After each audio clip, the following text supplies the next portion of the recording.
सर्वांना नमस्कार. जय बिरसा, जय भीम, जय ज्योती, जय क्रांती, जय संविधान.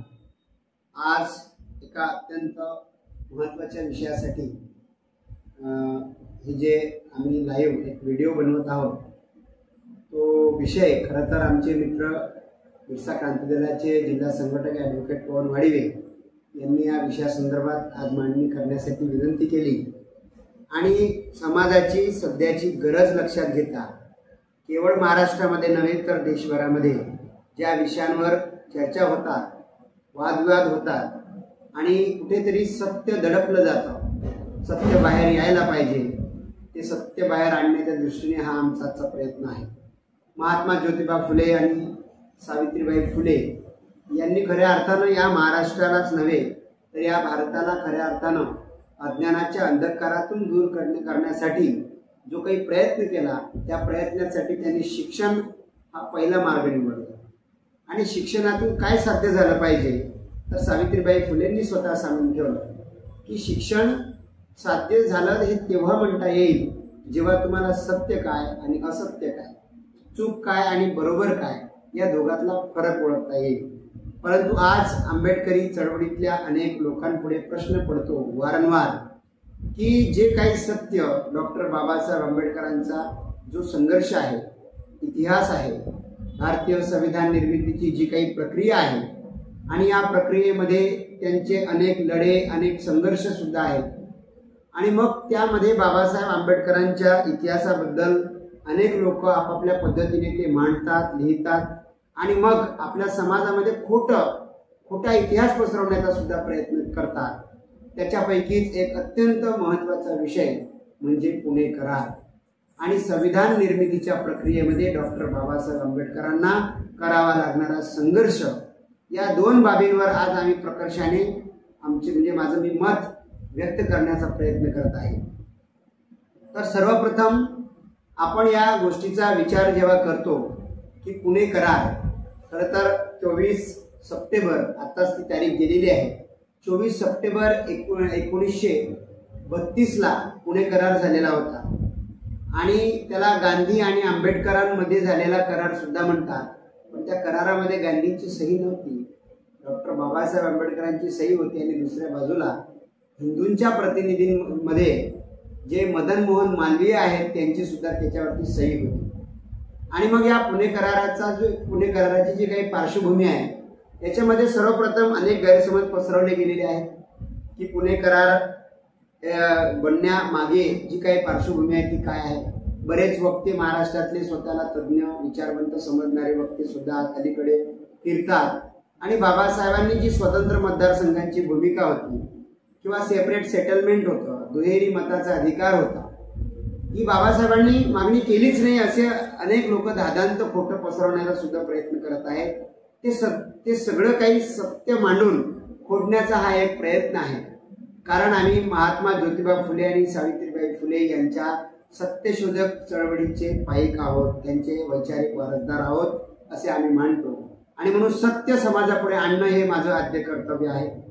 आणि त्या दृष्टीने तर याची जी पाळेमुळे आहेत पुणे कराराची ती कुठे आहेत तर ती आहेत 1919च्या फर्स्ट इंडिया ऍक्ट पासून ती पाळेमुळे सुरू होतात. 1919ला फर्स्ट इंडिया ऍक्ट येतो, त्याच्यापूर्वीही 1909ला मोर्ले मिंटो सुधारणा कायद्यानुसार या देशामध्ये सर्वप्रथम मुस्लिम समाजाला स्वतंत्र मतदारसंघ ब्रिटिशांकडून दिले जातात. आणि मग ब्रिटिशांना स्वतंत्र मतदारसंघ दिल्यानंतर या भारतामध्ये कुठेही म्हणजे मुस्लिमांना ते स्वतंत्र मतदारसंघ दिल्यानंतर भारतामध्ये कुठेही आंदोलन किंवा विरोध प्रकर्षाने काहीच झालेला आपल्याला जाणवत नाही. आणि त्याच्यानंतर 1919ला फर्स्ट इंडिया ऍक्ट मध्ये सुद्धा भारताचं जे सरकार आहे ते सरकार अजून सक्षम, परिपक्व आणि या देशाला प्रगतीच्या दिशेने नेण्यासाठी, मजबूत बनवण्यासाठी हा कायदा केला जातो. त्या कायद्याचं नाव आहे फर्स्ट इंडिया ऍक्ट 1990 म्हणजे 1919. आणि या कायद्यानुसार सर्वप्रथम मुस्लिमांना 1909 नुसार आणि 1919 नुसार 4 प्रकारच्या गटांना स्वतंत्र मतदारसंघ दिले जातात. ते 4 गट म्हणजे कोण आहे तर या देशातील शीख धर्मातील लोकांना, त्याच्यानंतर या देशातील अँग्लो इंडियन समाजातील लोकांना, या देशातील ख्रिश्चन समाजातील लोकांना आणि या देशातील पारशी धर्मातील लोकांना, या 4 प्रकारच्या गटांना स्वतंत्र मतदारसंघ बहाल केले जातात। यावर सुद्धा कोणताही विरोध या देशामध्ये झालेला दिसत नाही। त्यावेळेस सुद्धा या देशामध्ये टिळकही जिवंत असतात आणि गांधीही जिवंत असतात, परंतु कुणाच्याही स्वतंत्र मतदारसंघांना विरोध झालेला त्यावेळेला आपल्याला दिसत नाही। आणि मग या 1919च्या कायद्यामध्ये अशी अपेक्षा केली जाते की आज जे काही आपण या 4 विविध प्रकारच्या गटांना हे अधिकार देत आहोत आणि इतरही प्रातिनिधिक म्हणजे प्रांतिक विधानसभा गठीत केल्या जातात, प्रांतिक मंडळ गठीत केले जातात आणि त्याच्यामध्ये 70% भारतीय लोकांनाच त्याच्यामध्ये संधी दिली जाईल। या संधीमध्ये मग भविष्यात कोण असतील, या देशातला जो आदिवासी आहे, या देशातला जो दलित आहे, म्हणजे आजचे SC ST आणि किंवा OBC हे त्याच्यामध्ये कुठे राहतील याचा विचार करण्याच्या दृष्टीने भविष्यात या पुढचे 10 वर्ष तपासले जातील आणि 10 वर्षानंतर एक नवीन आयोग इथे येईल, जो आयोग अभ्यास करेल की या 1919 मध्ये घेतलेल्या निर्णयाचा परिणाम म्हणून या देशामध्ये काय बदल झाला आणि त्या बदलामुळे भविष्यात आपल्याला काय निर्णय घ्यायचे आहेत, किंवा काही समाज घटक जर या विकास प्रक्रियेतून सुटून गेले असतील तर त्यांच्याबद्दल सुद्धा आपण काय विचार केला पाहिजे, या दृष्टीने 10 वर्षांनी एक आयोग इंग्लंडमधून या भारतामध्ये येईल असं ते नियोजित त्यांचं सरकारचं प्लॅन ठरलेलं असतं। परंतु या देशातील काही लोक खूप चलाक आणि बुद्धिमान होते। त्यांना बुद्धिमान म्हणायचे की चलाक, कारण चलाक माणूस लबाडी सुद्धा करत असतो। आणि त्यावेळेला जी राजकीय व्यवस्था होती, डॉक्टर बाबासाहेब आंबेडकर हे राजकीय दृष्ट्या खऱ्या अर्थानं सक्रिय झालेले होते। प्रामाणिकपणे या देशातील आदिवासी असो, दलित असो की बहुजन समाज म्हणजे जो OBC समाज आहे, यांचे मुद्दे प्रकर्षाने मांडण्याचं काम त्यांनी सुरू केलेलं होतं। आणि 1919 मध्ये एक रौलट ऍक्ट नावाचा कायदा येतो आणि त्या कायद्याला देशभरात विरोध करण्यात यावा असं एक वातावरण निर्माण होते। त्यावेळेला गांधीजी याच्यासाठी प्रकर्षाने पुढे येतात आणि मग त्याचा परिणाम काय, तर रौलट ऍक्ट मध्ये जे क्रांतिकारक आहेत त्यांना विना म्हणजे चौकशी आपण अटक करू शकतो अशा वेगवेगळ्या त्या कायद्यामध्ये तरतुदी आहेत, म्हणून हा काळा कायदा आहे, याच्या विरोधात लोक रस्त्यावर उतरतात। आणि मग आपण पाहिलेलं आहे की 13 एप्रिल 1919ला एक मोठी घटना या देशामध्ये घडते। पंजाब मधल्या जालियनवाला बाग हत्याकांड ज्याला ओळखला जातो, सरकारी आकडेवारीनुसार 1300 लोकांवर गोळीबार होऊन 1300 लोक मृत्युमुखी तिथे पडतात। खरा आकडा अजून किती मोठा असेल हे एक प्रश्नच आहे, परंतु जालियनवाला बागची ती दुर्दैवी घटना आमचे शीख समाजातील बांधव खऱ्या अर्थानं क्रांतिकारी लढणाऱ्या लोकांचा बळी या आंदोलनामध्ये जातो। आणि त्यावेळेला मग याच्या विरोधात आम्ही एक नवीन चळवळ सुरू करतो म्हणून असहकार चळवळ सुरू केली जाते।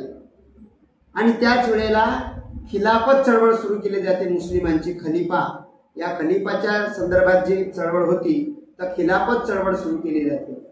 महात्मा गांधीजींना या दोन्ही चळवळीचं नेतृत्व दिलं जाते। बघा 1920च्या 1 ऑगस्टला टिळकांचं निधन होते आणि टिळकांच्या निधनानंतर त्याचं नेतृत्व महात्मा गांधीजींकडे येत आहे।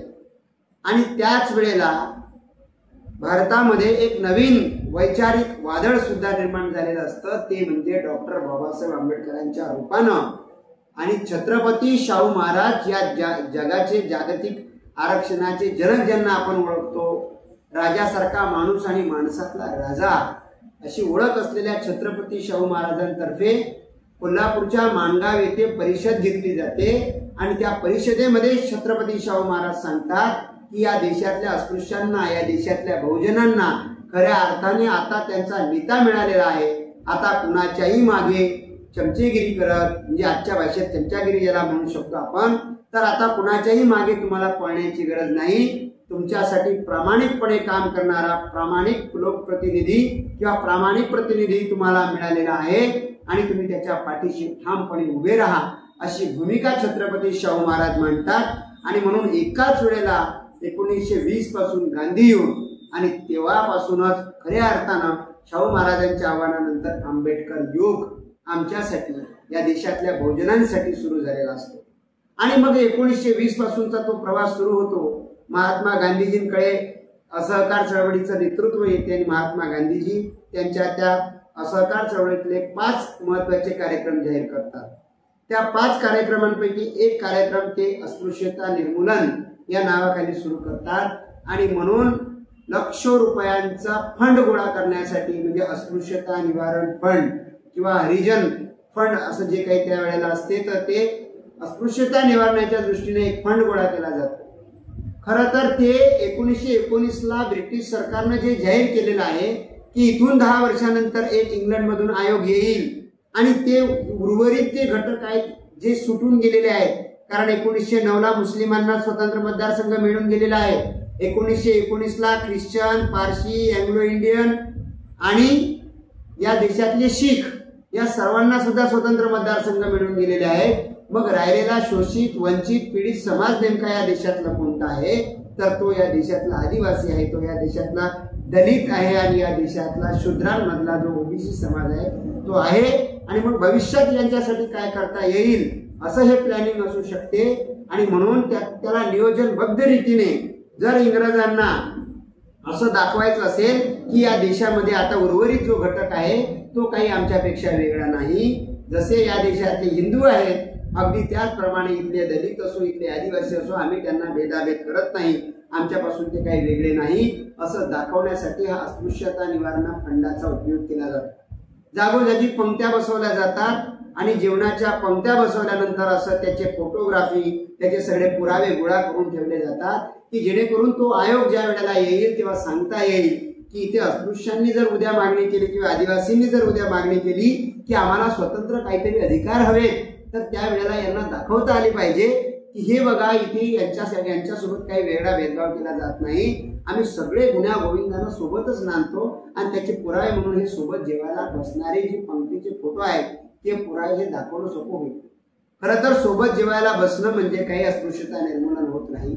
अस्पृश्यांचे प्रश्न समजून घेण्यासाठी अस्पृश्य समाजामध्ये जन्माला यावं लागते, त्याच्यातल्या झळा, त्याच्यातले त्रास, त्याच्यातल्या वेदना तुम्हाला सहन कराव्या लागतात, तेव्हा खऱ्या अर्थानं अस्पृश्य असणे किती भयावह आहे आणि त्याच्यातून बाहेर पडण्यासाठी काय मार्ग असू शकतात हे अनुभव जे डॉक्टर बाबासाहेब आंबेडकरांनी स्वतःच्या अनुभवावरून जाणलं ते कदाचित बाहेरून कुणालाही ते जमलं नसतं आणि म्हणून मग ते प्रयोग सुरू होतात आणि बाबासाहेब आंबेडकरांना माहीत असतं की असं काहीतरी होईल, परंतु ब्रिटिश सरकार जेव्हा ते नवीन आयोग इथे येईल त्यावेळेला आपणही आपली तयारी केली पाहिजे म्हणून बाबासाहेब सुद्धा तिथूनच या कामासाठी सक्रिय होतात।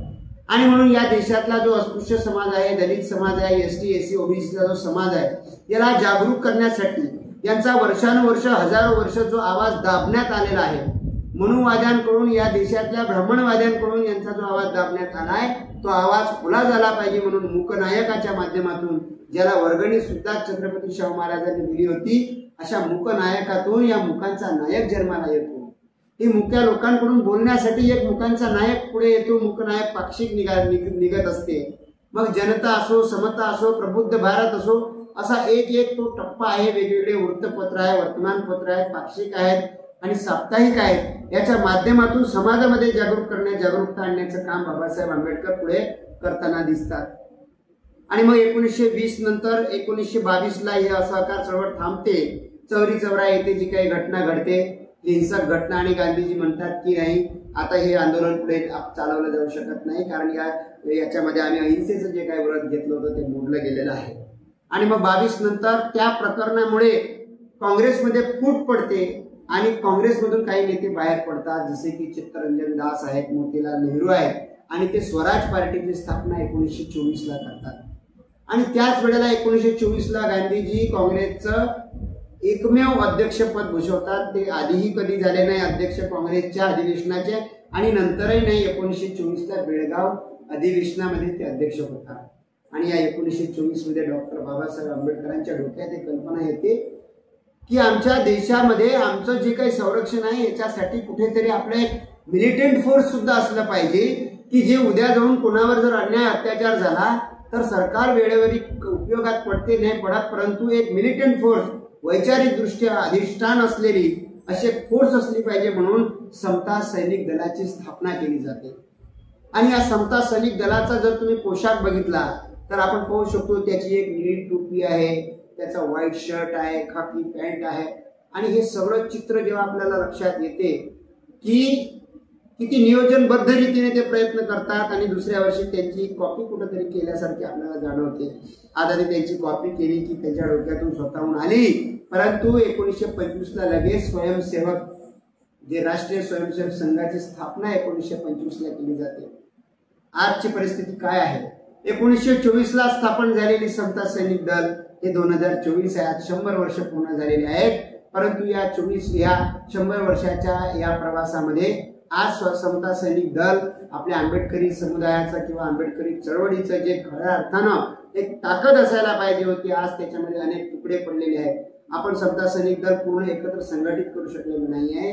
आणि त्याच वेळेला राष्ट्रीय स्वयंसेवक संघ जी 1925ला स्थापन झाली होती, पुढच्या वर्षी 100 वर्ष पूर्ण होणार आहेत. आज ती सत्तेच्या सर्वोच्च टोकावर येऊन गाठलेली आहे. आणि म्हणून आज या दोघांमध्ये तुलना केली तर लक्षात येते की बाबासाहेबांचे जे अनुयायी होते, बाबासाहेबांनी अपेक्षा केली होती की माझा जो गाडा आहे परिवर्तनाचा, चळवळीचा, संघर्षाचा, तो गाडा तुम्ही पुढे नेऊ शकला नाही तरी चालेल, पण तुम्ही मागे खेचू नका. पण आज ती मागे खेचणारी माणसं पावलावर दिसत आहेत. अनेक ठिकाणी चेहऱ्यांवर वेगवेगळ्या प्रकारची नकाबं घालून, नकाबं पांघरून ही माणसं चळवळीला मागे खेचण्याचा प्रयत्न करत आहेत. आणि अधूनमधून ही जी मायाची मंडळी येते, खोटा इतिहास सांगते. कारण आमचा समाज जेव्हा शिक्षण घेत होता, तर म्हणजे आमचा समाज शिकायलाच कधी लागला जेव्हा महात्मा फुले, ज्योतिबा फुले किंवा ही जी मंडळी शिक्षणाला आम्हाला प्रवृत्त करत गेली, तेव्हा आम्ही इतिहास घडवला. पण इतिहास आम्हाला लिहिता येत नव्हता, इतिहास आम्हाला वाचता येत नव्हता. म्हणून ही जी चलाकी करणारी मंडळी आहे, यांनी सुद्धा स्वतःचाच आमचा इतिहास सुद्धा बदलवून आम्हाला सांगण्याचा प्रयत्न अजूनही बंद केलेला नाही. आणि म्हणून कुठेतरी आम्हाला मग आता कधी कधी ऐकू येते की महात्मा गांधीजींनीच खऱ्या अर्थानं बाबासाहेबांना संविधान सभेमध्ये पाठवण्यासाठी म्हणजे म्हटलेलं होतं म्हणून. आणि डॉक्टर बाबासाहेब आंबेडकर मसुदा समितीचे अध्यक्ष गांधीजींच्या शिफारशीवरच झालेले आहेत. अशा ज्या काही वल्गना किंवा अशा प्रकारची जे काही विधानं केली जातात, तर याच्या मागचंही सत्य मी माझ्या या भाषणाच्या किंवा या व्हिडिओच्या शेवटी मी सांगणार आहे. पण आता त्याची आठवण यासाठी सांगितली की हे जे काही सांगितलं जाते हे धादांत खोटं आहे. डॉक्टर बाबासाहेब आंबेडकरांचा संघर्ष तुम्हाला त्या शेवटच्या टप्प्यावर मी सांगेन. परंतु या 1924-25च्या नंतर संघर्ष सुरू होतो. 25ला ह्या दोन्ही संघटना स्थापन होतात आणि मग पुढचा काळ येतो. आता 1919 पासून 10 वर्षांनी म्हणजे 1929ला खरं तर ते जे सायमन कमिशनच्या नावानं जे आयोग येणार होतं ते अपेक्षित होतं. परंतु 1 वर्ष ते आधीच ते कमिशन भारतामध्ये पाठवतात. आणि मग ते पाठवत असताना जेव्हा बाबासाहेबांना लक्षात येते की 1928ला आयोग येणार आहे, त्याच्या आधी आपण काहीतरी पुरावे गोळा केले पाहिजेत, नाहीतर या देशातील अस्पृश्यांसोबत कोणताच भेदभाव केला जात नाही, या देशातील आदिवासी, दलित किंवा बहुजनांसोबत कोणताच भेदभाव केला जात नाही, असे पुरावे इंग्लंड सरकारकडे जमा केले जातील आणि यांना कोणतेही अधिकार दिले जाणार नाहीत आणि त्यांची चलाकी ही पुढे राहील आणि आपण मात्र आपल्या कामामध्ये मागे पडून जाऊ. हे लक्षात आल्यामुळेच बाबासाहेब आपलं नियोजन करतात.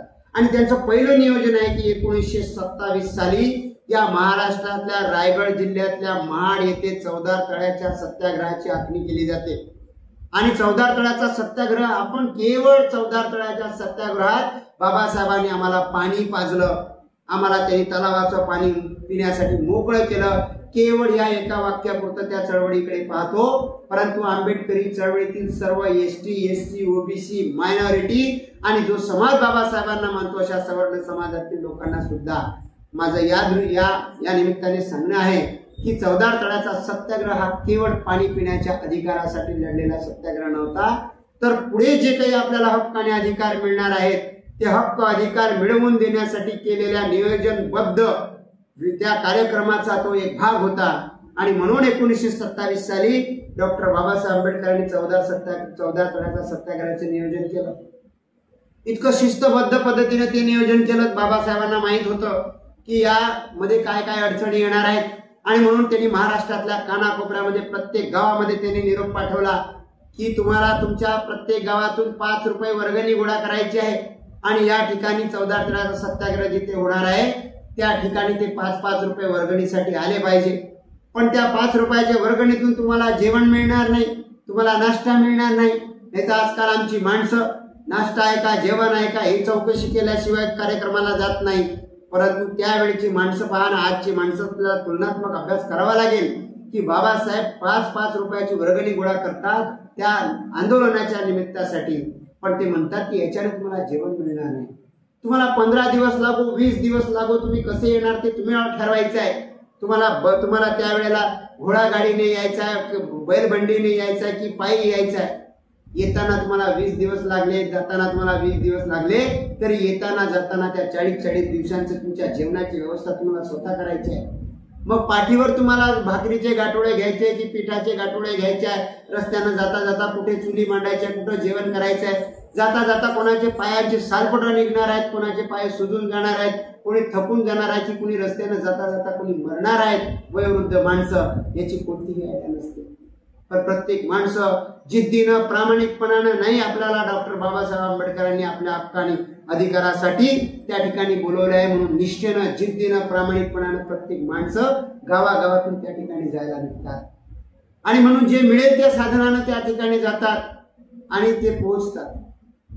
पोहोचल्यानंतर त्या ठिकाणी बाबासाहेबांनी आधीच नियोजन केलेलं असतं, इंग्रज सरकारला पत्र दिलेलं असतं की या ठिकाणी तुम्ही तर विधानसभेमध्ये किंवा त्यावेळेचं जे काही प्रांतिक विधिमंडळ होतं त्या ठिकाणी तुम्ही मंजूर केलेला आहे की हा 14 तळ्याचा सत्याग्रह अस्पृश्यांना पिण्यासाठी खुला झालेला आहे, परंतु अजून कोणाची हिंमत झालेली नाही त्या ठिकाणी जाऊन पाणी पिण्याची.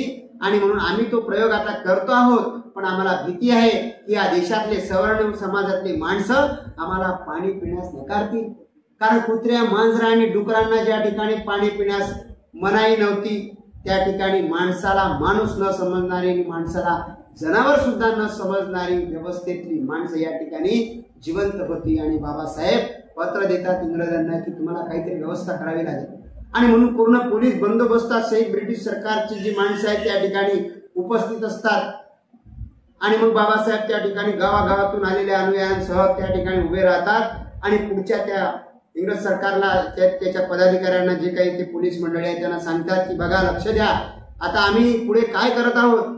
डॉक्टर बाबासाहेब आंबेडकरांकडे एक कुत्रा होता, त्या कुत्र्याची गळ्याची जी साखळी आहे किंवा पट्टा आहे तो सोडला जातो आणि तो कुत्रा म्हणजे त्या ठिकाणी म्हणजे जसं त्याचा पट्टा सोडवला जातो, तो कुत्रा पुढे जो असलेला तलाव आहे त्या तलावामध्ये टुणकीने उडी मारतो पाण्यामध्ये आणि उड्या मारत मारत पुढे पोहत तो तलावाच्या दुसऱ्या बाजूने निघून जातो. त्या ठिकाणी असलेल्या इंग्रजांना बाबासाहेब म्हणतात की लोक that dog is not untouchable. तो जो कुत्रा आहे तो अस्पृश्य नाही आहे, कारण अस्पृश्य असता तर त्याला कोणीतरी दगड मारला असता. कुत्रा पोहून पाण्यातून बाहेर निघून गेला, त्याला कोणाचा धक्का लागला नाही, त्याला कोणी दगड मारला नाही, कारण कुत्रा अस्पृश्य नाही आहे, हे सिद्ध केलं बाबासाहेबांनी. आणि आता म्हणतात आता आमच्याकडे लक्ष. आणि बाबासाहेब त्यांच्या अनुयायांना आवाहन करा, चला आता आपण या 14 तळ्याचा 14 पाण्याचा स्पर्श करूया, त्याचा एक घोट पिऊया. जसं लोक त्यांना हात लावतात आणि ओंजळीमध्ये पाणी घेतात, तसाच आजूबाजूला उभे असलेले त्यावेळचे जी कर्मठ लोक होती, त्यावेळची जी मनुवादी लोक होती, त्यावेळची जातीवादी लोक दगडांचा मारा करतात, धपाधप दगडांचा मारा होतो. त्या माऱ्याने कुणाची डोकी फुटतात, कुणाची पाठ सुटतात, कुणाच्या पायाला मार लागतो, कुणाच्या छाताड्याला मार लागतो, कुणाच्या तोंडाला मार लागतो, रक्तानं माखली जाते तिथली जमीन. कुणाच्या म्हणजे सगळ्यात लाई कुणाच्या रक्ताची लाई झालेली आहे, रक्त तोंडावरून उघडत आहे, अंगावरून उघडत आहे. आणि त्यावेळेला सुद्धा बाबासाहेब त्या सगळ्यांना आवाहन करतात की तुमच्यापैकी कुणीही याचा प्रतिकार करायचा नाहीये, कारण आपल्याला ब्रिटिश सरकारला सांगायचं आहे की आम्ही निष्पाप आहोत, आम्ही प्रामाणिकपणे आमचा अधिकार लढत आहोत, पण ही माणसं आम्हाला माणूस सुद्धा समजत नाहीत, आम्हाला जनावर समजून वागवतात. आम्हाला जनावर त्या पाण्यातून पोहून निघून जाऊ शकते, तिथलं पाणी पिऊ शकते, परंतु आम्ही त्या 14 तळ्यातलं पाणी सुद्धा पिऊ शकत नाही. आणि प्यायला गेलो तर असं आमच्या अंगातलं रक्त काढणारी माणसं या देशात आहेत. ही व्यवस्था त्यांना दाखवायची असते. म्हणून अहिंसेचं ते आवाहन करतात की कोणीही प्रतिकार करायचा नाही. माझा प्रश्न आहे या निमित्तानं तुम्हा सर्वांना, आव्हान आहे माझं की तुम्ही विचार करा, त्या गावागावातून 5 रुपये वर्गणी देऊन पाय पीट करून येणारी माणसं नेमकं त्या दिवशी कुणासाठी लढली.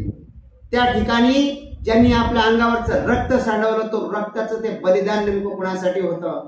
कारण मला वाटत नाही की तिथून आपापल्या घरी गेलेली ती माणसं खरंच स्वातंत्र्यानंतर संविधान स्थापित झाल्यानंतर या देशामध्ये त्यांनी नोकऱ्या केल्या असतील, या देशात लाभाच्या पदावर त्यांनी काम केलं असेल आणि ज्या स्वातंत्र्याची फळं त्यांनी चाखली असतील, आणि मग हे सगळं जर खरं असेल तर मग विचार करा की त्या माणसांचा संघर्ष, त्या माणसांचा लढा नेमका कोणासाठी होता. आणि म्हणून त्या ठिकाणी तेवढाच मार सहन तितका मार झाला आणि मग आता ती आलिशान आपल्या घरी जातील असं नाही, तर जेवढा दिवस ते प्रवास करत आलेले आहेत आता तेवढा दिवस उपाशी पोटी किंवा जे मिळेल ते खात खात गावला जायचं आहे. आणि त्या गावच्या लोकांना कळून देण्यात आलेल्या तिथच्या सवर्ण समाजातल्या लोकांना की तुमच्या गावातली माणसं इथं चौदार तळ्याच्या सत्याग्रहात आलेली आहे, त्यांचं चांगलं जंगी स्वागत करा. स्वागत करा म्हणजे काय, तर ही माणसं कशी काय तिथे जाऊन आंदोलन करू शकतात. म्हणून आलेल्या प्रत्येक माणसाला पुन्हा गावामध्ये सुद्धा मार बसणार आहे. आणि म्हणून इथं येऊन मार खाणारी माणसं गावात जाऊन सुद्धा मार खातात. इतका भयानक संघर्ष आपल्या शोषित वंचित पीडित समाजातल्या त्या लोकांनी केलेला आहे. ती शिकलेली नसतील, कदाचित ती शिकलेली नसतील, ती ज्ञानी नसतील, परंतु त्यांना आपल्या हक्क आणि अधिकारासाठी लढता आलं. आज तर आपला समाज बेमान होऊन गेलेला आहे. तिथला SC असो, ST असो, OBC असो, ज्यांनी आरक्षणाचे लाभ घेतले ती लोक आता बेमान झालेली आहेत.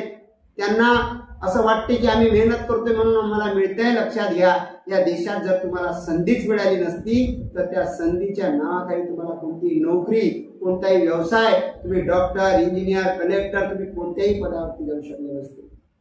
आणि म्हणून 14 तळ्याच्या सत्याग्रहातून सिद्ध होते की या ठिकाणी अस्पृश्यांची काय परिस्थिती आहे. आणि मग 28ला जे काही सायमन कमिशन येते, या सायमन कमिशन पुढे साक्ष देण्यासाठी बाबासाहेब आंबेडकर तयार होतात. कारण की त्यांना ते मिळवून घ्यायचं असते. आपले अधिकार काय आहेत काय त्यांना ते साक्षही देतात. परंतु काँग्रेसचे आणि त्यावेळेचे काही लोक जे काँग्रेसच्या प्रभावाखाली होते ती माणसं सगळी आंदोलन करतात. आणि सायमन गो बॅक म्हणजे सायमन तुम्ही परत जा, त्याची कारणं अनेक देतात वेगवेगळी, पण तुम्ही इथे येऊ नका, तुम्ही परत जा असं म्हणतात. कारण सायमन कमिशन आलेलं आहे आणि त्या सायमन कमिशनच्या माध्यमातून आता आपले हक्क आणि अधिकार आपल्याला मिळू शकतात. ही संधी बाबासाहेब सोडत नाही, परंतु इतर माणसं मात्र त्यांना परत जाण्याचं आवाहन करतात. आणि याच लढाईमध्ये आपण पाहतो की लाला लजपत राय सारख्या क्रांतिकारकांची म्हणजे लाठीमार त्यांच्यावरती झाल्यामुळे नंतर त्यांचं निधन झालेल्या दवाखान्यामध्ये. आणि मग पुढे हा संघर्ष पुढे जातो. सायमन कमिशन त्याचा अहवाल गोळा करते. पुढे जाऊन तिथे इंग्लंडला जाऊन तिथल्या सरकारला ते सगळं सबमिट केलं जाते. आणि त्यावेळेचे तत्कालीन जे प्रधानमंत्री आहेत इंग्लंडचे, ते प्रधानमंत्री आहे रॅमसे मॅकडोनाल्ड. आणि मग रॅमसे मॅकडोनाल्डच्या मार्फत नंतर पुढच्या काळामध्ये तिथं काय केलं जाते, राऊंड टेबल कॉन्फरन्स म्हणजे गोलमेज परिषद आयोजित केली जाते. आणि या गोलमेज परिषद आयोजित करण्यामागचा उद्देश हाच असतो की सायमन कमिशननं काय रिपोर्ट आणलेला आहे. आणि पुढे मग भारताला खरंच, कारण यांनी स्वराज काय कशाची मागणी सुरू केली होती, स्वराज म्हणजे वसाहती अंतर्गत स्वातंत्र्य. आणि मग त्यांनी सांगितलं पूर्ण स्वराज म्हणजे आता आमच्याकडेच पूर्णपणे हे अधिकार द्या. परंतु ब्रिटिश सरकारला तपासायचं होतं की या देशामधल्या लोकांमध्ये खऱ्या अर्थानं ती सक्षमता आलेली आहे का, ती ताकद निर्माण झाली आहे का की यांना आपण स्वातंत्र्य द्यायला पाहिजे. या देशात स्वतःचं संविधान तयार करू शकतात का, इथल्या शोषित वंचित पीडित सर्व घटकांना हे न्याय देऊ शकतात का. जसं बाकी घटकांना ब्रिटिश सरकारने प्रयत्न केलेला आहे तसा सुटून गेलेला इथला SC, ST, OBC या समाजाला न्याय देऊ शकतात का, याची पडताळणी कुठेतरी करायची असते. मग गोलमेज परिषद आयोजित केली जाते. पहिला गोलमेज परिषद 1930ला होती. आणि 1930च्या गोलमेज परिषदेमध्ये एक गोष्ट लक्षात येते की 1930च्या गोलमेज परिषदेला बाबासाहेब जाण्यापूर्वीच आता गोलमेज परिषदेला काहीतरी दाखवावं लागेल. आणि म्हणून 1930ला ते आधी मार्च महिन्यामध्ये एक आंदोलनाचं नियोजन करतात. ते आंदोलन आहे नाशिक येथील काळाराम मंदिराचं सत्याग्रह. एक प्रश्न अनेक लोकांना पडतो. आमची मंडळी आहे, वरुडमध्ये डॉक्टर आहेत, परंतु त्यांनाही हा प्रश्न पडला होता की बाबा डॉक्टर बाबासाहेब आंबेडकरांसारखा विद्वान व्यक्ती जो महात्मा ज्योतिबा फुलेंचा शिष्य आहे, डॉक्टर बाबासाहेब आंबेडकरांनी महात्मा ज्योतिबा फुलेंना आपलं गुरुत्व म्हणजे गुरु मानलेलं आहे.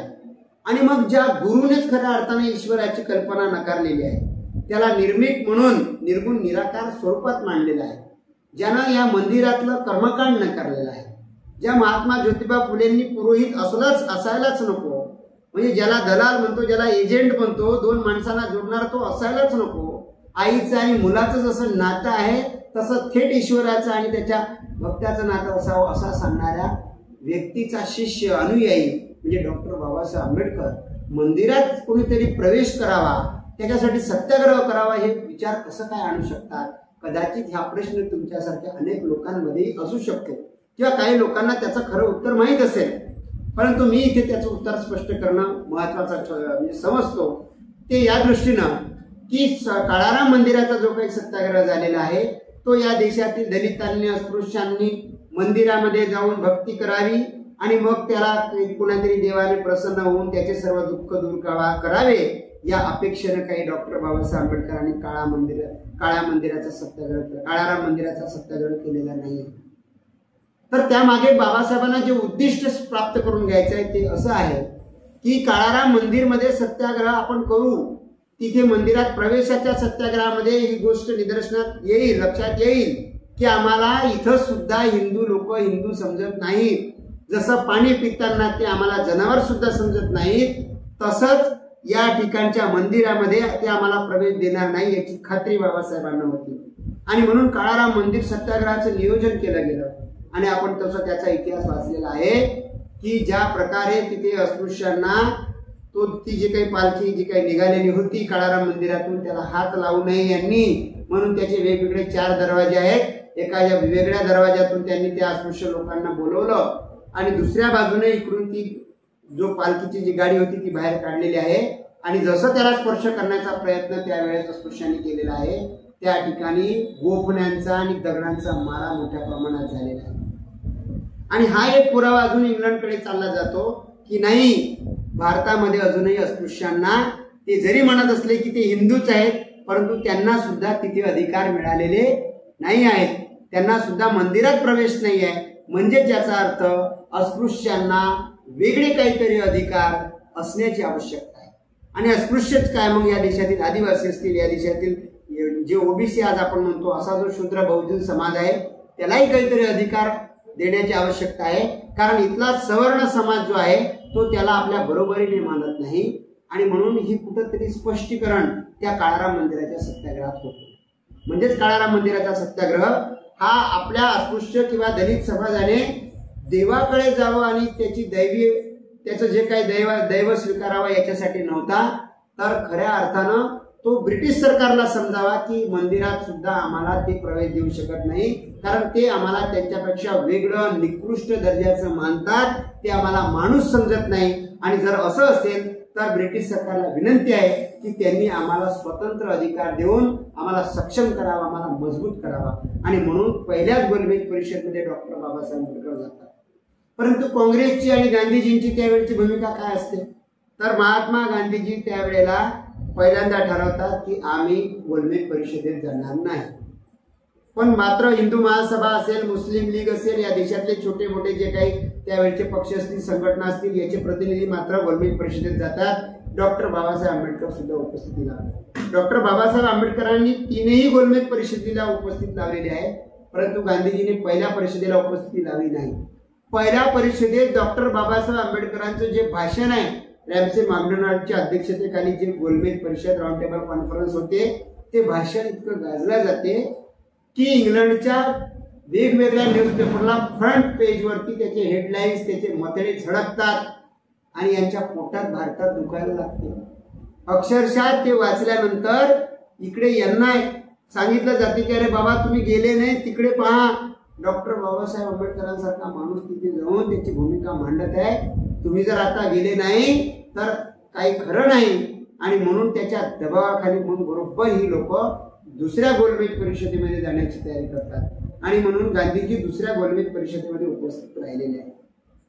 आणि गेल्या बरोबर त्यांचं नेहमीप्रमाणे की या देशातला जो काही भारत जो देश आहे, या हिंदुस्थानातला त्यावेळेचे जी काही हिंदू लोक आहेत, या सगळ्या हिंदूंचा मीच एकमेव प्रतिनिधी आहे अशी भूमिका गांधीजी त्या ठिकाणी मांडतात की मी एकमेव प्रतिनिधी या ठिकाणी आलेलो आहोत, त्यामुळे अस्पृश्यांचा वेगळा कोणीही प्रतिनिधी असू शकत नाही, जे काही आहे ते मीच प्रतिनिधी आहे असं ते दावा करायला लागतात.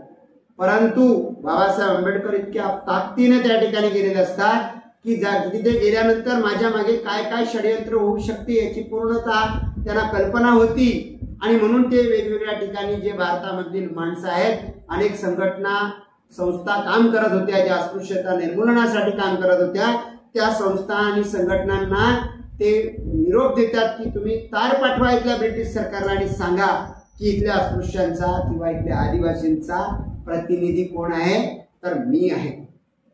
आणि म्हणून वेगवेगळ्या ठिकाणी त्यावेळचे विठ्ठलरावजी शिंदे असो किंवा शिवराम जानबा कांबळे असो, असे वेगवेगळे जे लोक त्यावेळेला खऱ्या अर्थाने प्रामाणिकपणे काम करत होती, ही माणसं आपल्याकडून निरोप पाठवतात, तार जातात आणि त्या तारावरून लक्षात येते इंग्रज सरकारला की भारतातल्या सगळ्या अस्पृश्यांकडून जे आलेले तार आहेत ते हेच सांगतात की आमचे प्रतिनिधी डॉक्टर बाबासाहेब आंबेडकर आहेत, त्यांनाच आमच्याबद्दलचं प्रतिनिधित्व करण्याची संधी मिळावी, आमच्याबद्दल जी काही भूमिका मांडणार आहे ते डॉक्टर आंबेडकरच मानतील, ते गांधीजींना मिळू नये, अशा प्रकारचे स्पष्ट मेसेज या ठिकाणी जातात. आणि त्या ठिकाणी असंही आहे की गांधीजी प्रयत्न करतात बाबासाहेबांना एकटं पाडण्यासाठी. ते मुस्लिम लीग असेल, वेगवेगळ्या प्रकारच्या लोकांना भेटतात आणि म्हणतात की तुम्हाला काय पाहिजे तुम्ही सांगा, कोणा कागदावर तुम्ही सांगा, आम्ही तुमच्या सगळ्या मागण्या मान्य करू, परंतु तुम्ही फक्त बाबासाहेब आंबेडकरांनी जी काही भूमिका घेतलेली असेल की बाबा अस्पृश्यांना किंवा इथल्या आदिवासी दलितांना स्वतंत्र मतदारसंघ द्या, त्या मतदारसंघांना मात्र तुम्ही त्या मागणीसाठी तुम्ही विरोधात उभं राहायचं आहे किंवा तुम्ही त्याला समर्थन देऊ नका, त्याच्यामध्ये तुम्ही आमच्यासोबत उभे राहा.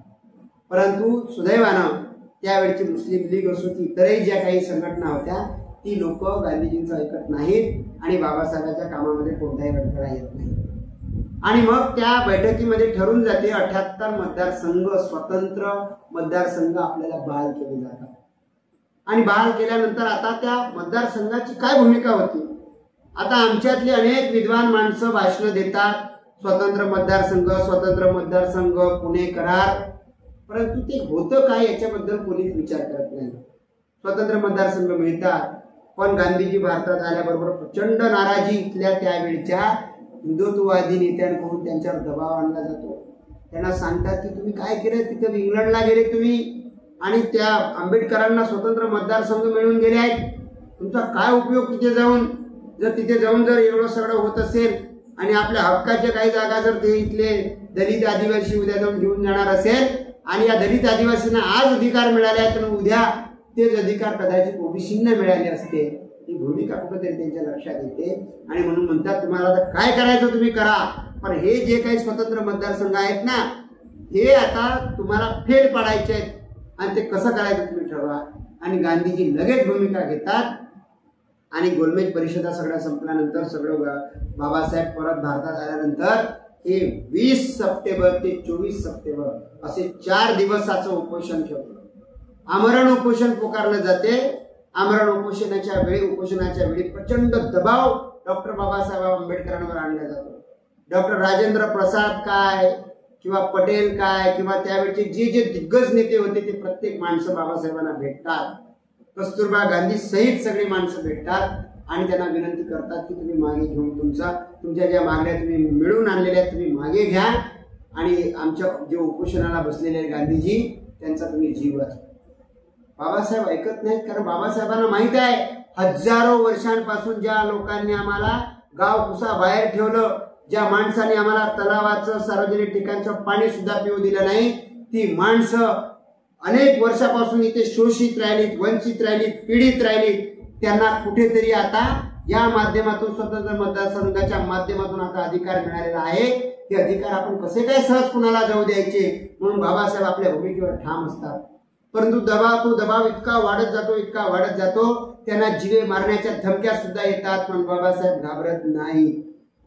परंतु हळूहळू वातावरण अजून चिघळत जाते, तापत जाते आणि मग या भारताच्या कानाकोपऱ्यामध्ये काही ठिकाणी त्या ठिकाणी दलित समाजातले किंवा अस्पृश्य समाजातल्या लोकांचे म्हणजे आज ज्यांना आपण इथे म्हणजे बुद्धिस्ट जे झालेले आहेत ते महार असतील, मातंग असतील, सांबार असतील, भंगी असतील, म्हणजे वाल्मिकी समाज असेल, अशा दलित समाजातली जी घरं आहेत ती घरं त्याच्या झोपड्यात जाळण्याचं काम त्या ठिकाणी केलं जाते. आणि पुन्हा धमक्या दिल्या जातात, जर तुम्ही उपोषण मागे घेतलं नाही म्हणजे या उपोषणाला तुम्ही सोडवलं नाही, तुम्ही स्वतंत्र मतदारसंघाची तुमची जे काही अधिकाराची मागणी आहे ती जर मागे घेतली नाही तर आम्ही तुमच्या लोकांच्या कत्तली या पद्धतीनं करू, अशा प्रकारच्या धमक्या येतात। आणि मग बाबासाहेबांना असं वाटायला लागते की अरे, ज्या माणसांसाठी, माझ्या समाजासाठी, माझ्या इथल्या अस्पृश्य दलित आदिवासी बांधवांसाठी जर मी अधिकार आणलेले आहेत आणि ते अधिकार ज्यांच्यासाठी आणले आहेत त्यांचा जीव जर या ठिकाणी जाणार असेल, त्यांचा प्राण या ठिकाणी जाणार असेल तर त्यांचा जीव जाण्यापेक्षा मी माझी मागणी मागे केलेली काय हरकत आहे। आणि म्हणून कुठेतरी दबावाला येऊन बाबासाहेब आंबेडकर त्या ठिकाणी पुणे करारावर सही करतात आणि गांधीजींचे प्राण वाचतात। परंतु आम्ही मात्र त्या सहीने काय काय गडबड होते ते सुद्धा सांगणं गरजेचं आहे। ती सही, तो दिवस आमच्यासाठी काळा दिवस आहे। आमचा अधिकार, आमचा हक्क हिसकून घेणारा तो दिवस आहे। 24 सप्टेंबर 1932चा तो दिवस, पुणे कराराचा तो दिवस। खऱ्या अर्थानं त्या दिवशी या देशातल्या आदिवासींचा, या देशातल्या दलितांचा खरा प्रतिनिधी याच्या पुढे निवडून येणार नाही। चळवळीतला बाबासाहेब आंबेडकरांच्या विचारांचा तो खऱ्या अर्थानं जो फुले शाहू आंबेडकर बिरसा पेरियार या विचारांचा प्रामाणिक प्रतिनिधी भविष्यात निवडून येणार नाही, याची तजवीज, याची व्यवस्था त्या पुणे करारामध्ये करून टाकली जाते। आणि पुढे जे कोणी पैदा होतील त्या राखीव मतदारसंघातून तिथे चमचे आणि दलाल पैदा होतील। ते पुढे फक्त त्यांच्या पार्टीकडून जे सांगितलं जाईल तेच काम करतील, समाजाच्या हिताशी त्यांना काहीच घेणं देणं राहणार नाही, अशी व्यवस्था त्या ठिकाणी पुणे करारातून निर्माण होते।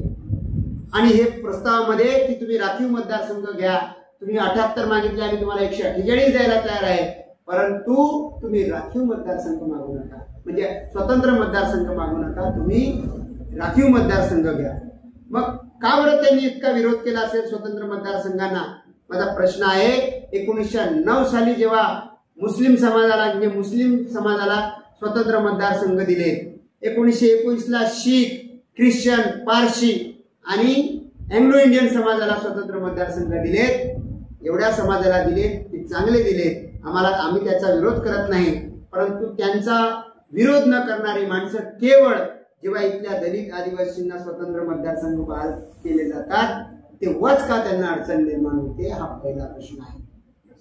आणि म्हणून स्वतंत्र मतदारसंघाचा विरोध का? तर महत्वाचा प्रश्न म्हणजे स्वतंत्र मतदारसंघ काय होते? स्वतंत्र मतदारसंघ म्हणजे अशी व्यवस्था ज्या ठिकाणी एकाच ठिकाणी 2 प्रकारचे मतदारसंघ राहणार आहेत। एक स्वतंत्र मतदारसंघ, जर तो शेड्यूल कास्ट असेल, शेड्यूल ट्राईब असेल, त्याच्यासाठी तो मतदारसंघ जर स्वतंत्र ठेवलेला असेल तर त्या मतदारसंघात उभ्या राहणाऱ्या उमेदवाराला, उदाहरणार्थ आपण असं घेऊ की ते एसटी साठी ते मतदारसंघ आहे आणि त्या ठिकाणी उभा राहणारा उमेदवार हा एसटी समाजातीलच राहील आणि त्याला मतदान करणारा जो मतदार आहे तो सुद्धा एसटी समाजातीलच राहील। म्हणजे प्रामाणिकपणे जो उमेदवार आहे तो, त्याला मतदान करणारी माणसंही त्याच समाजातील आणि उभा राहणारा उमेदवार आहे एकाच समाजातील। म्हणजे त्याला निवडून आल्यानंतर, लोकप्रतिनिधी बनल्यानंतर त्याला त्या समाजासाठीच काम करावं लागेल प्रामाणिकपणे, आणि जर त्याने काम केलं नाही तर पुढच्या 5 वर्षामध्ये तो तिथे टिकू शकणार नाही। त्याचं कारण आहे, कारण की तो त्या समाजाच्या मताशिवाय निवडून येऊ शकत नाही। मग त्याला प्रामाणिक प्रतिनिधित्व करावं लागेल, प्रामाणिकपणे नेतृत्व करावं लागेल। आणि डॉक्टर बाबासाहेब आंबेडकरांनी जे विचार पेरण्याचा प्रयत्न केलेला आहे, फुले शाहू आंबेडकरी विचाराला आज आपण म्हणतो, त्या विचाराचा प्रामाणिक माणूसच प्रतिनिधी म्हणून निवडून येईल अशी ती व्यवस्था होती। दुसरं म्हणजे आपल्याला दुहेरी मताचा अधिकार होता। ज्या ठिकाणी की स्वतंत्र मतदारसंघ राहील त्याच ठिकाणी एक जनरल मतदारसंघ राहील, ज्याला आपण आता एक खुला मतदारसंघ म्हणतो।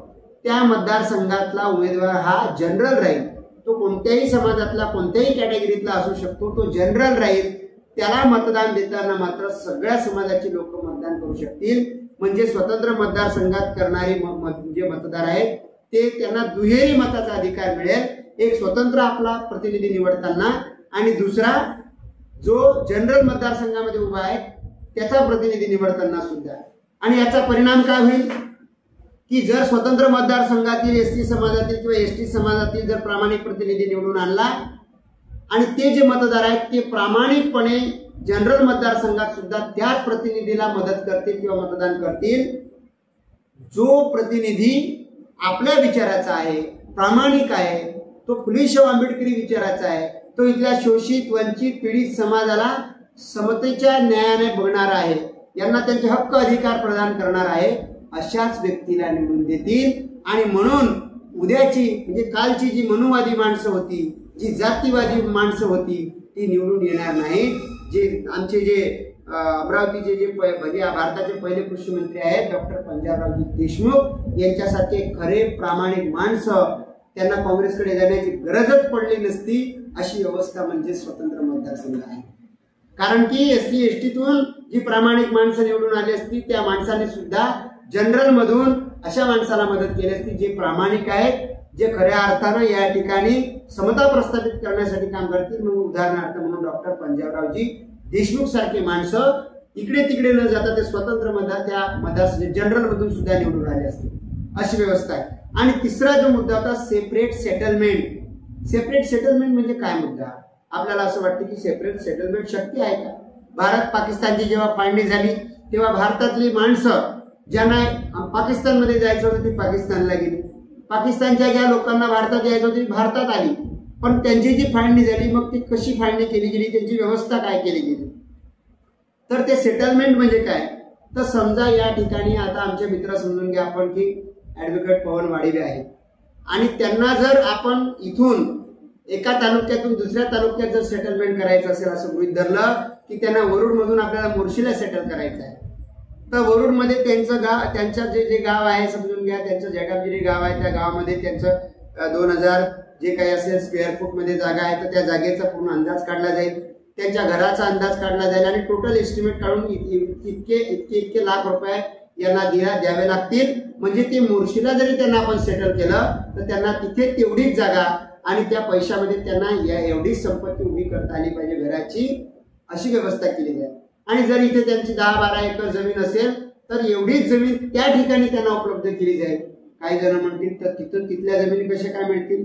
अरे तर बाबा, जर आपण इथून सेटलमेंट तिकडे करत आहोत तर तिथची माणसं इकडे येतील ना, त्यामुळे त्यांच्या जमिनी खाली होतील आणि म्हणून तिथे तुमची व्यवस्था केली जाईल. आणि सेपरेट सेटलमेंट म्हणजे काय? तर या देशातली जी SC ST समाजातली माणसं आहेत जी कुठेतरी अल्पसंख्याक राहतात, कमी संख्येने राहतात आणि म्हणून दुसऱ्या समाजाकडून त्यांच्यावरती ॲट्रॉसिटीज केले जातात, त्यांच्यावरती अन्याय अत्याचार केले जातात. आज आपण पाहतो ना की ज्या ठिकाणी दलित समाज कमी संख्येने आहे त्या ठिकाणी मिशी ठेवली का त्याला मारून टाकलं, त्यांनी जोड्या घातल्या का त्याला मारून टाकलं, घोड्यावर लग्नाची वरात काढली का मारून टाकलं, त्याला एखाद्या पाण्याच्या मडक्याला हात लावला का त्याला मारून टाकलं. मग ह्या ज्या घटना घडतात कशामुळे घडतात? कारण की तिथे आपला समाज मोठ्या संख्येने राहत नाही. मग हे प्रकरण कसे टाळायचे? किंवा आदिवासी समाजाची लग्न झेंड काढली काय, बलात्कार केले, सामूहिक बलात्कार केला काय, कोणी आदिवासी समाजातला माणूस आहे त्याच्या तोंडावर मुतून दिला काय, ही प्रकरण आज आपण 2024ला ही प्रकरण पाहत आहोत. मग त्यावेळची ती अवस्था काय होती असेल? आणि म्हणून बाबासाहेबांना माहित होतं की असे जर अत्याचार होणार असतील तर आपल्याला ST SCचे सेपरेट सेटलमेंट करावं लागेल. म्हणजे हे एका बाजूने ताकदीनं मोठ्या संख्येने राहतील तर यांच्यावरती कोणी अत्याचार करू शकणार नाही. आणि म्हणून ही सेपरेट सेटलमेंटची व्यवस्था सुद्धा करून ठेवली. हे तीनही गोष्टी जर साध्य झाल्या असत्या, पुणे करार यशस्वी झालं असतं तर आज अमेरिकेसारखा भारत देश सुद्धा एक सोने की चिडिया ज्याला म्हणतो, एक सक्षम देश ज्याला म्हणतो, तो आज राहिला असता. आज या SC ST समाजामध्ये जे अनेक चमचे लोक आमचे प्रतिनिधी बनून आहेत. आज भारतामध्ये आपण पाहतो की 84 खासदार आहेत SC समाजात आणि 47 खासदार आहेत आदिवासी समाजात. 131 खासदार असताना सुद्धा आदिवासींवर आणि दलितांवर अत्याचार होतच आहेत. कोणीच ते रोखू शकत नाही. आमच्यावर बलात्कार होतात, सामूहिक बलात्कार, नग्न धिंड काढली जाते, कोणी तोंडावर मुकून टाकतं, कोणी मारून टाकतं. आम्हाला चांगले कपडे सुद्धा आम्ही घालावं म्हणून लोकांना आवडत नाही. मग अशा अवस्थेमध्ये सुद्धा 131 खासदार तिथे जाऊन सुद्धा आमच्यासाठी काही करू शकत नाही. कारण ती पैदास पुणे कराराची आहे आणि पुणे करारात जी पैदास झालेली आहेत ती चमच्यांची आहे आणि ती दलालांची आहे.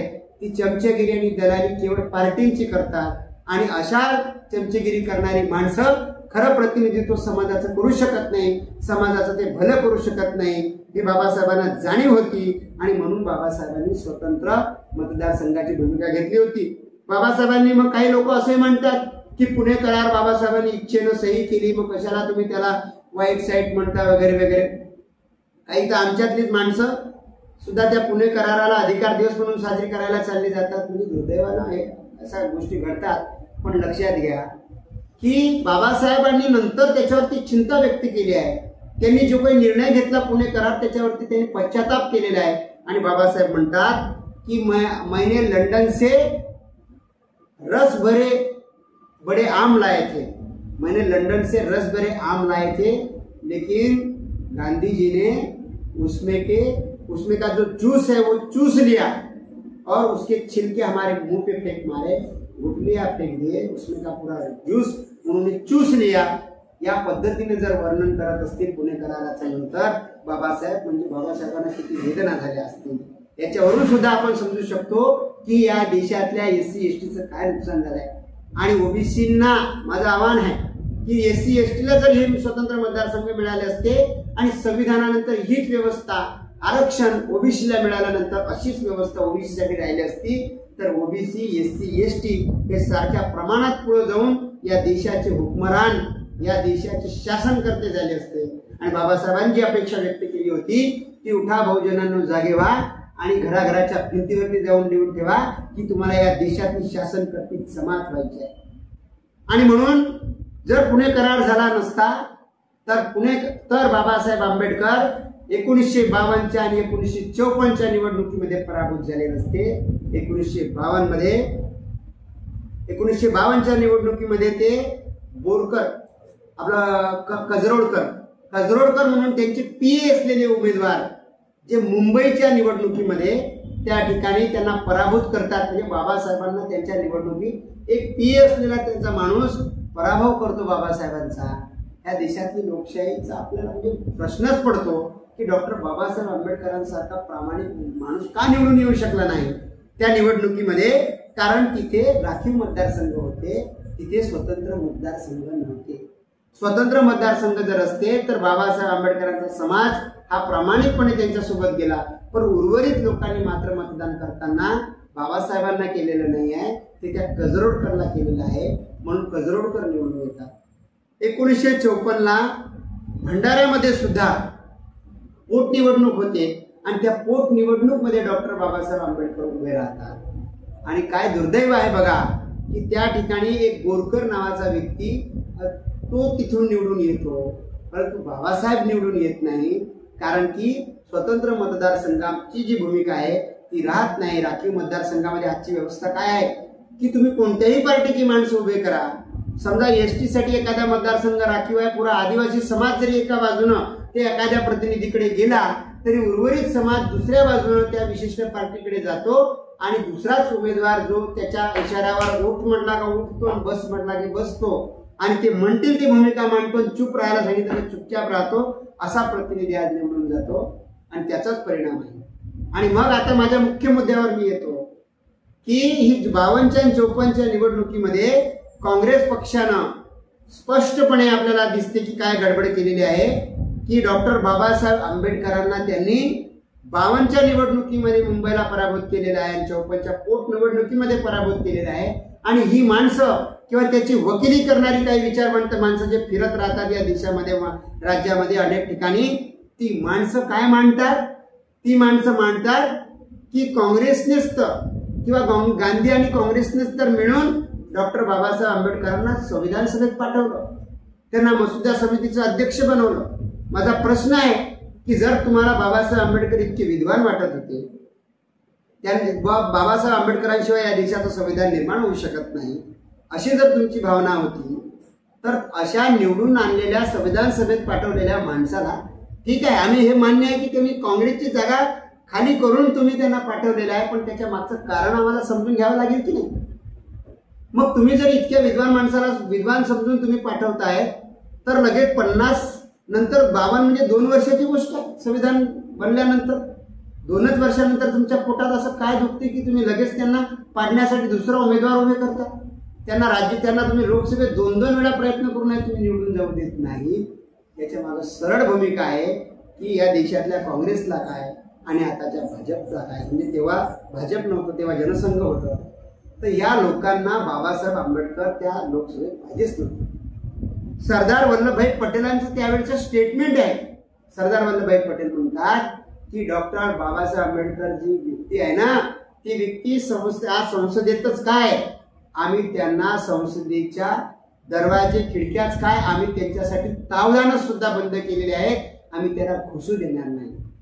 आणि संविधान सभेत त्यांना रोखण्याचे पुरे आटोकाट प्रयत्न केले जातात. परंतु कमाल म्हणावे लागेल त्यावेळच्या त्या बंगाल प्रांतातल्या लोकांची, चांडाळ समाज ज्याला नमशूद्राय म्हणून आज ओळखलं जाते, त्या ठिकाणचे जोगेंद्रनाथ मंडल म्हणून एक अस्पृश्य समाजाचे, त्या ठिकाणी चांडाळ समाजाचे नमशूद्राय जातीचे एक नेते होते, जे डॉक्टर बाबासाहेब आंबेडकरांसोबत जोडलेले होते, त्यांच्या चळवळीत काम करत होते. ते विनंती करतात बाबासाहेबांना की तुम्ही इथे या, आमच्या एरियात जसोर खुलना नावाचा मतदारसंघ होता, त्या ठिकाणी या आणि उभे राहा, आम्ही तुम्हाला प्रतिनिधी म्हणून तिथे पाठवतो. बाबासाहेबांना तिथे बोलवलं जाते आणि बोलवल्यानंतर प्लॅनिंग केलं जाते की बाबासाहेबांना निवडून आणायचं कसं आहे. आणि म्हणून आपण तिथचा इतिहास अत्यंत म्हणजे विचार करण्यासारखा आहे की बाबासाहेबांना हे म्हणतात की तावदाना आम्ही बंद ठेवलेले आहेत, खिडके दरवाजेच काय. आणि त्याच वेळेला एक चांडाळ समाजातला माणूस, त्याला वाटते की बाबासाहेब संविधान सभेत गेले पाहिजे आणि म्हणून तिथे व्यवस्था केली जाते. तिथली लढाई साधी नाहीये. अनेक माणसं त्यांना तिथं सुद्धा हे कसे पडतील याच्यासाठी पूर्ण प्लॅनिंग केलं जाते. आणि तिथे मुकुंद बिहारी मालिक एक सरकार नावाची व्यक्ती आहे, अँग्लो इंडियन समाज तिथे बाबासाहेबांना पाठिंबा देतो.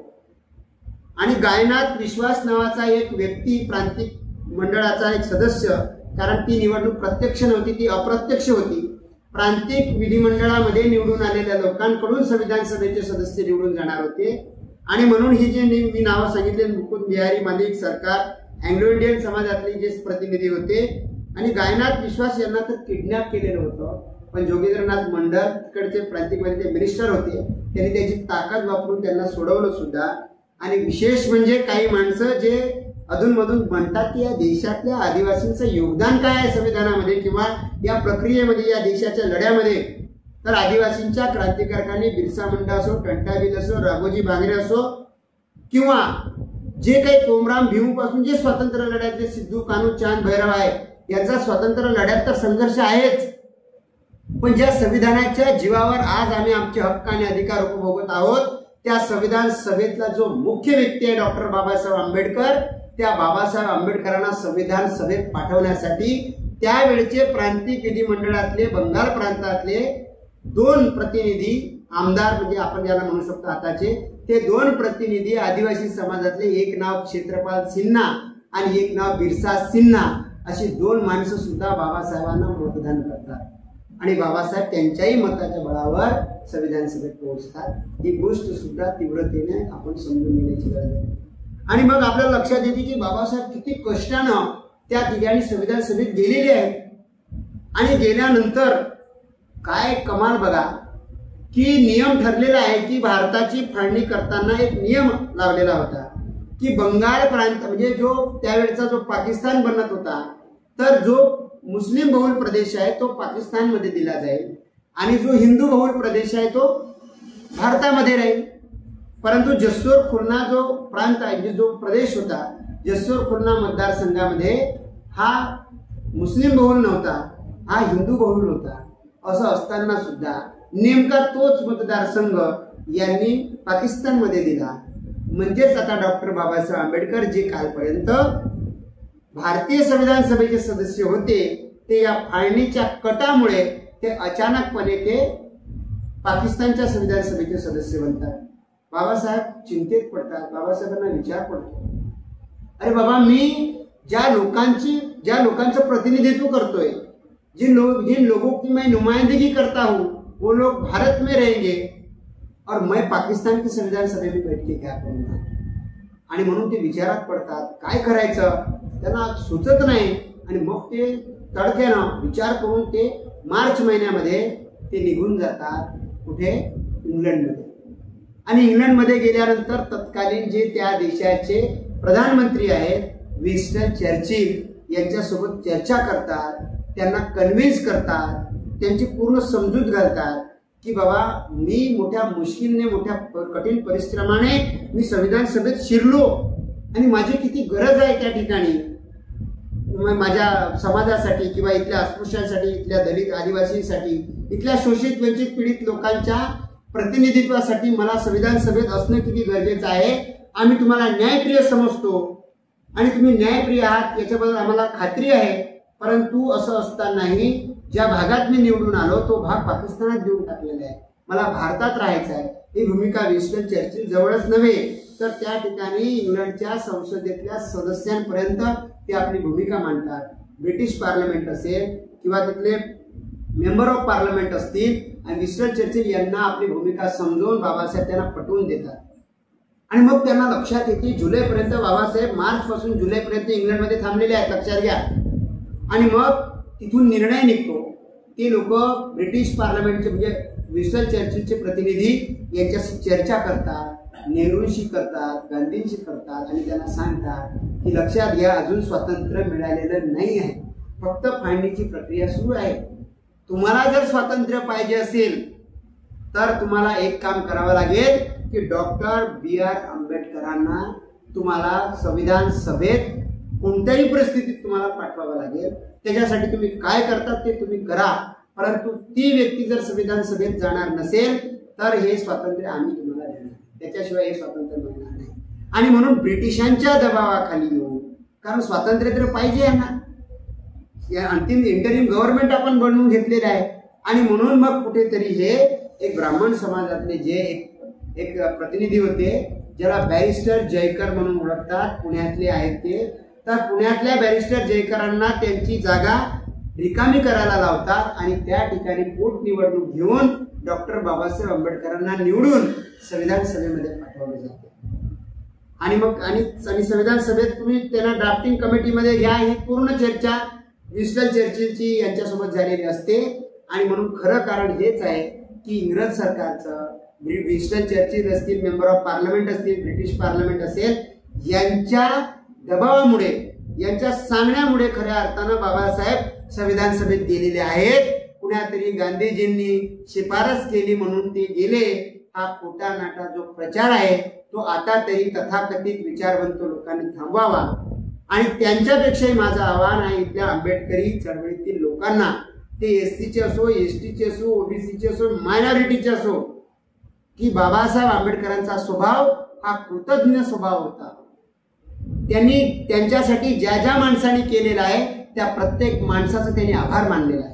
आणि संविधान सभेच्या डिबेट डिस्कशनमध्ये असो की प्रत्येक गोष्टीमध्ये चर्चेमध्ये त्यांनी सांगितलेलं आहे की मला या व्यक्तीची मदत झाली, मला या व्यक्तीची मदत झाली. डॉक्टर पंजाबराव देशमुखांसोबत त्यांचा संबंध होते तर त्यांनी तेही सांगितलंय की बाबा किंवा पंजाबराव देशमुखांसोबत आमची कोणती चर्चा झालेली आहे. मग बाबासाहेब आंबेडकरांना जर गांधीजींनी शिफारस केली असती तर गांधीजींचा आभार मानायला काही बाबासाहेबांना कमीपणा वाटला नसता. किंवा मग त्यांच्या कुठल्या तरी साहित्यामध्ये, पुस्तकामध्ये त्यांनी ते लिहून ठेवलं असतं. आम्ही बाबासाहेबांची पुस्तकं वाचतो, त्याला प्रमाण मानतो आणि पुढे आमचा इतिहास आम्ही सांगतो. कारण आमच्यासाठी महात्मा ज्योतिबा फुलेंनी लिहिलेली गुलामगिरी, त्यांनी लिहिलेले ब्राह्मणांचे कसब, त्यांनी लिहिलेलं शेतकऱ्यांचा आसूड, त्यांनी लिहिलेलं सार्वजनिक सत्यधर्म, त्यांनी लिहिलेला शिवाजीचा पोवाडा, त्यांनी लिहिलेलं तृतीय रत्न नाटक, हे आमच्यासाठी सत्य आहे. आणि म्हणून बाबासाहेबांनी जे आमच्या पुढे लिहून ठेवलं की what Congress and Gandhi have done to untouchables, म्हणजे गांधी आणि काँग्रेसनी या देशातल्या अस्पृश्यांसाठी काय केलं याच्यासाठी स्पेशल लिहून ठेवलं. ते पुस्तक प्रमाण आहे की त्यांनी काय केलेलं आहे, चांगलं केलं का वाईट केलं, ते पुस्तक वाचायचं आणि समजून घ्यायचं. त्याच्यामुळे आम्हाला खोटा नाटा इतिहास सांगून आमची बुद्धी भ्रमिष्ट करण्याचा प्रयत्न कोणीही करू नये. आणि आपण आंबेडकरी चळवळीतले लोक इतकी विद्वान आहोत, सगळे समजदार आहोत, आपण का बळी पडायचं अशा लोकांच्या त्या विचारांना, त्यांच्या तथाकथित गोष्टींना का बळी पडायचा? आपण जागरूक झालं पाहिजे.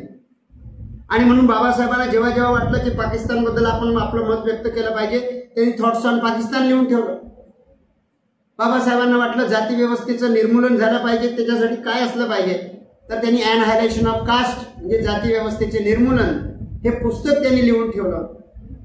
त्यांना वाटलं की काँग्रेस आणि गांधीजींनी जी काही वागणूक दिली असेल या देशातल्या अस्पृश्यांना, हे जर ओके झालं पाहिजे असं वाटत असेल तर आम्ही काय केलं पाहिजे, तर आम्ही what Gandhi and Congress have done to untouchables हे लिहून ठेवलं पाहिजे. आणि ही व्यवस्था सुद्धा केली.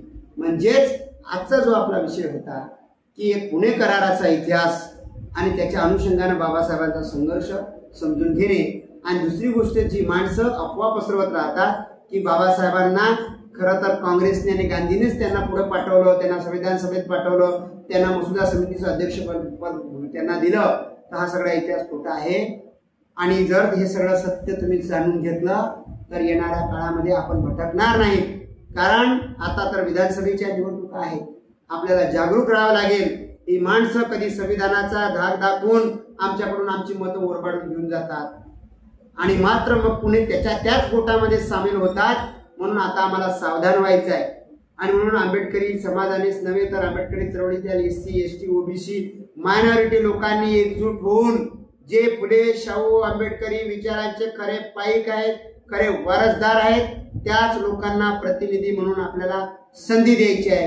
जी माणसं गडबड करतात, जी माणसं गुरखे पांघरून असतात चेहऱ्यावर, जी माणसं नकाब पांघरून असतात चेहऱ्यावर आणि आहेत काही आणि दाखवतात काही, असा जो काही प्रकार आहे त्याच्यापासून सावधान राहायचं आहे। आणि या देशाला खऱ्या अर्थानं सक्षम बनवण्यासाठी, मजबूत बनवण्यासाठी आपल्याला काम करायचं आहे। याच्यासाठी आम्ही हा व्हिडिओ बनवलेला आहे। या व्हिडिओ बनवताना आमची जी प्रेरणा होती ती आमचे ॲडव्होकेट पवन वाडीवे असतील, आमचे मार्गदर्शक ॲडव्होकेट नागले साहेब असतील, श्रीपतजी रंगारी सर असतील, आमचे मनोज भाऊ लांडगे आहेत, आमचे उमेशजी फुले आहेत, आमचे भाऊरावजी हरले सर आहेत, विनोदजी बागडे आहेत आणि आमचे मित्र कीर्तनकार पवनपाल दवंडे महाराज आहेत। या सगळ्यांच्या प्रेरणेतून खरं तर हे आम्ही प्रयत्न केलेला आहे। त्यामुळे पुन्हा एकदा मी तुम्हा सर्वांचा धन्यवाद व्यक्त करतो। जय बिरसा, जय भीम, जय ज्योती, जय क्रांती, जय संविधान, जय भारत। धन्यवाद।